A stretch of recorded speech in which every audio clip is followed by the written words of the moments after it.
moja baada ya mahakama kuu kuridhia tuzo ya kampuni ya kufua umeme wa dharura ya Dowans kusajiliwa nchini, serikali imesema inatafakari uamuzi huo na kutoa msimamo wake. Kauli hiyo imetolewa na Waziri wa Nishati na Madini William Ngeleja mara baada ya kuzungumza na waandishi wa habari kuhusu ujenzi mkubwa wa miundombinu ya gesi asilia nchini. Amesema mawakili wa shirika la umeme nchini TANESCO watakaa na mwanasheria mkuu wa serikali kutafsiri hukumu hiyo. Tunasema tumepata taarifa ya hukumu ambayo imetoka jana. Serikali kwa utaratibu wa kawaida tunaongozwa na mwanasheria mkuu wa serikali.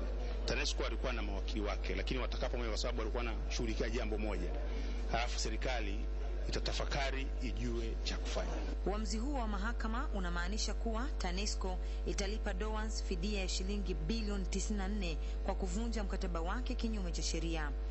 Akizungumzia ujenzi wa miundombinu ya gesi, Waziri Ngeleja amesema serikali itatumia zaidi ya dola za Kimarekani bilioni 1 ambazo ni mkopo kutoka China kujenga bomba kubwa la gesi kutoka Mnazi Bay, Mtwara hadi Dar es Salaam, likiwa na uwezo wa kuzalisha umeme utakaotosheleza kwa mahitaji ya sasa katika kipindi cha miaka 10 ijayo. Amesema uamuzi wa kutolewa kwa mkopo huo kupitia benki ya China umetokana na serikali ya Tanzania na China kutiliana saini mikataba ya uhandisi, manunuzi na ujenzi mjini Beijing Septemba 26 mwaka huu.